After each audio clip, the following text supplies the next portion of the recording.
नमस्कार दोस्तों, मैं हूं वर्षा वेणुगोपाल और आप देख रहे हैं KTV भारत। आज हम एग्जिट पोल्स पर फिर बात करेंगे। जी हां, बिहार चुनाव 2025 के एग्जिट पोल्स पे हम आज फिर से बात करेंगे, क्योंकि आज आया है एक्सिस माई इंडिया का एग्जिट पोल रिजल्ट्स। मतलब उनका अनुमान सर्वे सब आज आया है और आज हम उन पे बात करेंगे। तो सबसे पहले तो बात ये उठती है कि जो सेकेंड फेज है, बिहार इलेक्शन का जो सेकेंड फेज हुआ था, वो एक रिकॉर्ड ब्रेकिंग टर्नआउट था बिहार के पूरे इस इतिहास में, इलेक्शन इतिहास में, चुनाव इतिहास में एक बहुत बड़ा टर्न आउट था। क्योंकि इतने लोगों का आना, मेट वुमेन और नए वोटर्स, महिला या युवा वोटर्स, जिनको भी कह ले, जो पहली बार वोट करे उनका भी ले ले, उनके आंकड़े बहुत ज्यादा आए हैं। और इन टोटल 66.91% लोगों ने सेकेंड फेज में मतदान किया, वोटिंग किया। मतलब फर्स्ट फेज से भी ज्यादा है सेकेंड फेज। अब बात करते हैं, जो बिहार 2025 है वो एक बेस्ट ट्रैक रिकॉर्ड रहा है, ये भी कहा जा रहा है। और आज के एग्जिट पोल में बहुत लोग कहते हैं एक्सिस माई इंडिया का जो पोल होता है वो बहुत ही एक्यूरेट होता है। और मैं कह सकती हूँ ये पूरे दावे से कि मे बी आज इस एग्जिट पोल का जब हम ब्रेक डाउन कर रहे हैं आपके सामने, उसको आपको समझा रही हूं मैं, मे बी ये ही हो सकता है बिहार की रुख या बिहार की दिशा, जो बिहार 2025 में होने वाला है रिजल्ट्स के दिन, जो है 14 नवंबर को। आपको फिर से मैं याद दिला दूं, बिहार चुनाव इलेक्शन 2 फेजेस में हुए थे। एक हुआ था 6 नवंबर को, दूसरा हुआ था 11 नवंबर को, और अब रिजल्ट्स आने वाले हैं 14 नवंबर को। तो हम इस पे बात करते हैं। कल भी हमने एग्जिट पोल्स पे बात किए थे। हमने बहुत सारे अलग अलग एजेंसीज की पोलिंग स्टैट्स को देखकर हमने बहुत सारी बातें भी की थी कल। और स्टैट्स आने से पहले तेजस्वी यादव, अशोक गहलोत, इन सब के रिएक्शंस भी दिए थे। और इन लोगों का रिएक्शन बहुत ही सही था, बिकॉज इन लोगों ने बहुत ही सही तरीके से चीजों को एनालाइज किया। इन लोगों ने बोला कि इस बार बिहार के वोटर्स ने ना लड़की, लड़का, आदमी, औरत, है ना, और ना ही कोई जाति, कोई ये, इन सब का अगर हम देखें तो सबने वोट किया। जो जो एलिजिबल थे उन सबने, ऑलमोस्ट सबने आके वोट डाला, मतदान किया। और वो एक बहुत बड़ी संख्या थी बिहार की अब तक की हिस्ट्री में अगर हम बात करें तो। और अशोक गहलोत बहुत खुश थे कि महिला वोटर्स आए, महिला वोटर्स आके वोट दे रहे थे। और इस पूरे इलेक्शन में सेकेंड फेज में ही सही, फर्स्ट फेज में से जब महिलाएं और युवाओं से बात किया, बहुत मीडिया से इंटरेक्शंस हुए, तो हमने ये देखा कि उन लोगों ने इस बार कोई जातिवाद की बातें नहीं की। उन लोगों ने बहुत स्ट्रेट बात की। उनकी स्ट्रेट मांगे थी। पहले तो उनको जॉब्स चाहिए, नौकरियां चाहिए। दूसरी, उनकी पूरे स्कीम्स, उनके अलाउंसेस, उनके राइट्स, उनको उनके राइट्स चाहिए थी, rather than talking about the caste और एनीथिंग एल्स। तो वो ही उनकी पूरी मांग थी। तो उधर ही दिख रहा है कि थोड़ा बिहार का रुख बदल तो रहा है, थोड़ा। लेकिन जो कल हमने स्टैट्स देखे उसके हिसाब से एनडीए ही आगे था, एनडीए ही तब आगे था। कुछ ऐसे बदलाव उधर दिख नहीं रहे थे उस स्टैट्स में। लेकिन आज हम एक्सिस माई इंडिया के स्टैट्स देखेंगे। तो हम इसको 2 तरीके से देखेंगे। एक तो एज वाइज, उम्र के तौर पे, दूसरा जेंडर वाइज, मतलब आदमी, औरत, उस तरीके से। और उसके बाद हम वोट शेयर्स पर भी बात करेंगे। ओके, तो पहले तो मैं आपको बता दूं, फिलहाल अभी इलेक्शन से पहले तक सीएम हमारे नीतीश कुमार जी रहे हैं। और इस स्टैट्स के बाद पता चलेगा 10वीं बार भी नीतीश जी ही इसमें आगे रहेंगे या नहीं, ये हम तब देखेंगे। वैसे तो जैसे मैं बार बार कह रही हूं, मैं तो बहुत सरप्राइज्ड हूं बिहार के इस फेज को देखकर। लेकिन वहीं पे अब ये मैसिव महिला या यूथ का जो टर्नआउट हुआ है, इसमें ये किसको बेनिफिशियल रहेगा, ये हम जरा देखते हैं। और ये जो इसमें बिहार में 243 सीट्स पे बातें हो रही है। और अगर हम देखें तो एक राइज है, नंबर ऑफ वोट्स में बहुत बड़ा राइज है। अगर हम 2010 टू 2025 देखें, ये स्टैट्स फिलहाल इंडिया टुडे का है, उनके स्टैट्स के मुताबिक मैं आपको बता रही हूँ कि देयर इज अ राइज, वहां पे एक बढ़ोतरी हुई है वोट्स में। अगर हम 2010 में देखें तो 53% वोट दिया गया है। फिर 2015 की बात करें तो 57% वोट दिया, मतलब 4% वोटिंग संख्या बड़ी थी। और अगर हम 2025 की बात करें तो 67% वोट आए हैं, मतलब 10% बढ़ोतरी हुई है इस बार। और ये सेकेंड फेज वोटेड जो है वो ज्यादा है फर्स्ट फेज से ज्यादा, मैं आपको अगर बता रही हूं तो अगर हम जेंडर ब्रेकअप्स पे बात करें तो जो बिहार का जो वोट इस बार ज्यादा चर्चा में आए हैं वो महिला वोटर्स के वजह से ही ज्यादा चर्चे में आई है। तो अगर हम ये देखें तो 2010 में 51% मेल ने वोट किया था, 51% मेल ने वोट किया था, फीमेल थे 54% फीमेल ने वोट किया था। 2015 में अगर हम देखें तो 53% आदमियों ने वोट डाला था और 60% महिलाओं ने वोट डाला था। 2020 में वापस आते हैं तो 54% वापस से आदमियों ने वोट डाला और स्टैट्स सेम है औरतों के लिए 60%। 2025 जब तक आया तब वो 63% हुआ आदमियों के दौर में और 72% हुआ फीमेल्स के चलते। मतलब एक 9% का गैप जो है 2025 में आदमी और औरत के उसमें दिख रहा, मतलब औरतें ज्यादा अवेयर है ये कहना चाह रही है शायद बिहार की औरतें। और जैसा कि बातें हो रही है औरतें सच में अवेयर है और वो मांग सही रही है अपनी स्कीम्स के लिए, अपनी जॉब्स के लिए, अपनी अपॉर्चुनिटीज के लिए वो लोग बात कर रहे हैं। अब एक्सिस में आए इंडिया पोल के मुताबिक एनडीए, इधर भी एनडीए आगे है, इधर भी एनडीए आगे, 43% एनडीए के वोट्स बढ़ रहे हैं और वहीं पे महागठबंधन जो है 41% में। बहुत ही क्लोज फाइट है बिटवीन एनडीए और महागठबंधन, कुछ ज्यादा डिफरेंस मुझे नहीं दिख रहा है एक्सिस माई इंडिया के तहत। लेकिन अब जो बात हो रही है ये 2% मार्जिन पे ही बात है, कुछ ज्यादा डिफरेंस नहीं है। हम कुछ भी नहीं बोल सकते कि नहीं एनडीए आगे इधर बता रहा है तो एनडीए ही जीतेगा। महागठबंधन का भी चांस है, बहुत क्लोज फाइट है। और वहां पे ही बात करते हैं जन स्वराज पार्टी की, जो हमारे प्रशांत किशोर जी की पार्टी है। मैं कल भी हमारे प्रशांत किशोर जी इसलिए कह रही थी क्योंकि कॉमनर्स पार्टी कहलाता है ये जो है, ये कॉमनर्स पार्टी है और इसके पास है 4% वोट के अनुमान लगाए जा रहे हैं। और अदर्स पार्टी, अब अदर्स पार्टी की बात करें तो इसमें बहुत सारे आते हैं, जेजेडी, एएपी पार्टीज और भी अलग पार्टीज है इसमें। इनके पास 12% का अनुमान लगा है और ये फर्स्ट की डिटेल्स है, ये एकदम फर्स्ट की डिटेल्स जो होती है ये वो प्रतिशत है। अब मैं अगर बोलूं फिर से, अगर मेन वुमेन आदमी औरत के उस पे आऊं तो 2.47 करोड़ आदमियों ने वोट किया है इस बार बिहार में। और औरतों की बात करें तो 2.52 करोड़ औरतों ने बिहार में वोट किया है। ये डिफरेंस जो देख रहे हैं औरतों में बढ़ोतरी है, औरतें ही इस बार ज्यादा जा रही है। लेकिन एक और इसमें डाउट होता है क्योंकि हम औरतों की बात करें, औरतें थोड़ा नीतीश कुमार की तरफ झुकती हैं क्योंकि नीतीश भैया उनके फेवर में स्कीम्स लाते हैं, ऐसा कहलाता है।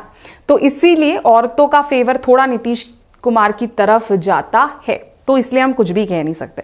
अब इसमें अगेन अगर हम बात करें, नंबर ऑफ वोटर्स है 3.94 जो मर्दों की स्टैटिस्टिक्स में आता है, और औरतों की बात करें तो 3.91 दैट इज 3.51% फॉर फीमेल।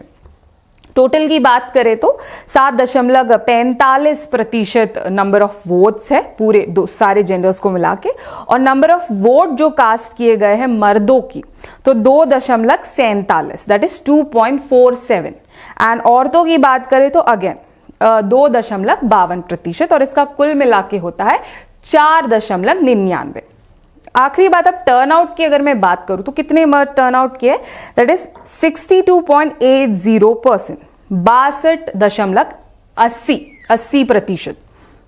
और औरतों की बात करें तो 71.60% और उसका कुल मिला के होता है 66.91%। ये है पूरे जेंडर बेस में अगर मैं बात करूं। और एक्सेस वोट जो कास्ट किया गया औरतों के द्वारा वो है 4,34,165 45, मतलब पर एसी अगर हम देखें दैट इज 1787, 1787, वो जेंडर बेस पे हम बात कर रहे हैं। तो अब तक हम बात कर रहे थे जेंडर वाइज वोट्स कैसे डले हैं, कितने दशमलव थे, और ये सब थी इंडिया टुडे की रिपोर्ट के मुताबिक मैं बात कर रही थी। अब मैं बात करने जा रही हूं एज वाइज वोट शेयर की बात करते हैं। तो इधर भी मुझे रुख वही दिख रहा है, एनडीए आगे है, हर तरीके से एनडीए आगे है। तो अगर हम एज वाइज इन टोटल अगर मैं बोलूं तो एनडीए का है 43% से एनडीए आगे चल रही है। और महागठबंधन की बात करूं तो 41%। महागठबंधन बिल्कुल भी पीछे नहीं है, कुछ 1-2% का डिफरेंस ही है महागठबंधन और एनडीए का। अगर आप देखा जाए हर एक तरीके से, हर एक पोल यही कह रहा है कि कुछ भी हो सकता है, इधर भी गिर सकता है, उधर भी गिर सकता है, क्योंकि आप भी जानते हैं एग्जिट पोल हमेशा एक्यूरेट एकदम एग्जैक्ट नहीं आते। लेकिन ये जो है, जो हमारे Axis My India, this is one of the most trustworthy exit poll you can trust on, you can rely on, and here I can see 1 या 2% ही एनडीए और महागठबंधन आगे पीछे, मतलब एनडीए आगे और महागठबंधन पीछे है। फिर जन स्वराज पार्टी, कॉमनर्स पार्टी जो है वो है 4%। फिर आती है अदर पार्टी, ये है 12%।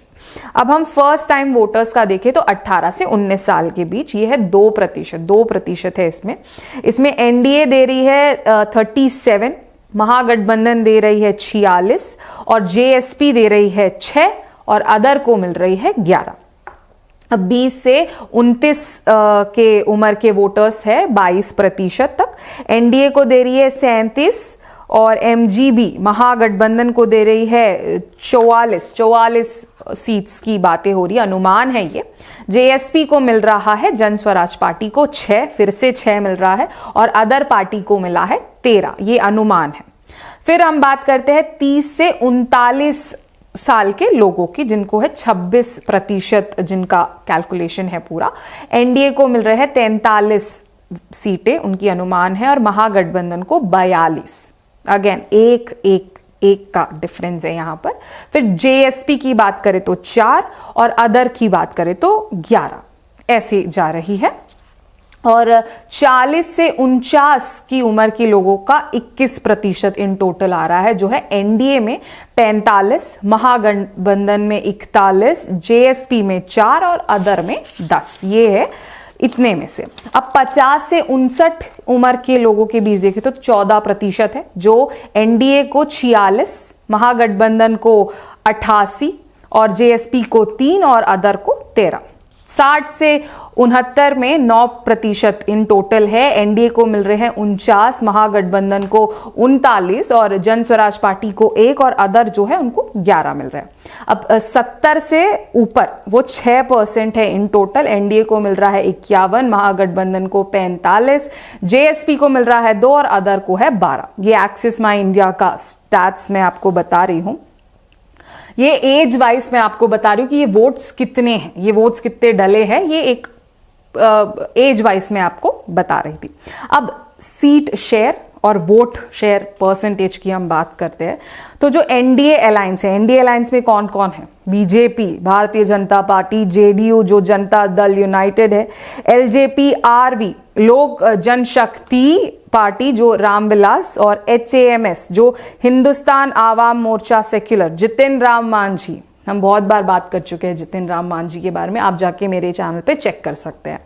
और आरएलएम राष्ट्रीय लोक मोर्चा जो उपेंद्र कुशवाहा का पार्टी है, जो कहलाता है उनका पार्टी है। तो बीजेपी की अगर हम बात करें, जो एनडीए अलायंस में सबसे पहले एनडीए अलायंस का टोटल अगर मैं बताऊं तो 121 से लेकर 141, जो कि है 43% वोट शेयर मिलने की बात हो रही है एनडीए अलायंस को।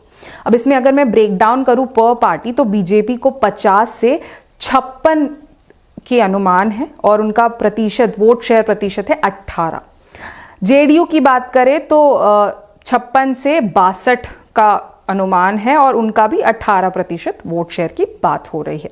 एलजेपी आरवी जो लोक जनशक्ति पार्टी रामविलास है, उनको 11 से 16 सीटों की बातें हो रही है और 5%, 5% वोट शेयर की बात हो रही है। HAMS जो हिंदुस्तान आवाम मोर्चा सेक्युलर है, जितिन राम मांझी की पार्टी की जो बात करी थी मैं, 2 से 3 सीटों की बात हो रही है और वो भी 1% वोट शेयर के साथ।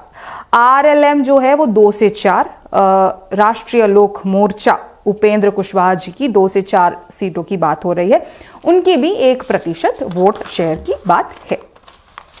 महागठबंधन, क्रूशल अलायंस, महागठबंधन, इसमें भी बहुत सारी पार्टियां हैं। RJD जो राष्ट्रीय जनता दल है, तो मैं महागठबंधन की इन टोटल बता दूं तो 98 से लेकर 118 सीटों की अनुमान लगाई जा रही है और 41% इन टोटल वोट शेयर की बात हो रही है।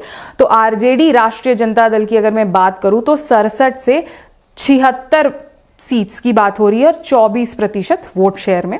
कांग्रेस 17 से 21, 10%। कांग्रेस जो हमारे राहुल गांधी जी, बिल्कुल VIP विकासशील इंसान पार्टी, मुकेश सहानी जी की पार्टी है जो 3 से 5 सीटों की बात हो रही है, 2% ही है उनका। फिर जो लेफ्ट पार्टीज है, लेफ्ट पार्टीज में क्या क्या आ रही है, CPI ML जो उनको 3%, CPI को 1%, CPIM को 1% और इनका इन टोटल 10 से 14 सीटों की बात हो रही है। IIP की बात करूं तो IIP जो है वो इंद्रजीत प्रसाद गुप्ता जी की पार्टी जो है, इंडियन इंक्लूसिव पार्टी, 0 से 1 का सीटों का बात हो रहा है और 0% वोट शेयर की बात भी हो रही है इसमें। और IND, Indian national development inclusive alliance, 0 to 1, 0 से 1 सीट की बात हो रही है और 0% बात है। अब JSP, मेरी सबसे, नहीं बोल सकती मैं लेकिन मुझे बहुत पसंद है, उनका एक थॉट अलग ही है, कॉमनर्स पार्टी जो है, जन स्वराज पार्टी, और उसका 0 to 2, 0 से 2 सीटों की बात 4% वोट शेयर में हो रही है। AIMIM को 0 से 2 सेम है और 1% वोट शेयर की बात हो रही है। ये है ऑल इंडिया मजलिस पार्टी और अख्तरुल इमाम इनकी लीडर है। और जो अदर पार्टी है, अदर पार्टी में ASP KR, AJP, BSP Bahujan Samaj party, AAP, RL, JP, जनशक्ति जनता दल और भी प्लूरल पार्टीज और इंडिपेंडेंट पार्टीज इसमें इंक्लूड होती है, जिसमें 1 से 5 सीटों की बात हो रही है और 11% इस पे बात हो रही है। तो ये सब जो है ये एक स्टैट्स है। ये स्टैट्स इस बार किसने रिलीज किया? एक्सिस माई इंडिया ने। तो एक्सिस माई इंडिया की खासियत इसलिए मैं बोल रही हूँ क्योंकि this is one of the most trusted, जिसपे सबसे ज्यादा आपको ट्रस्ट किया जा सकता है।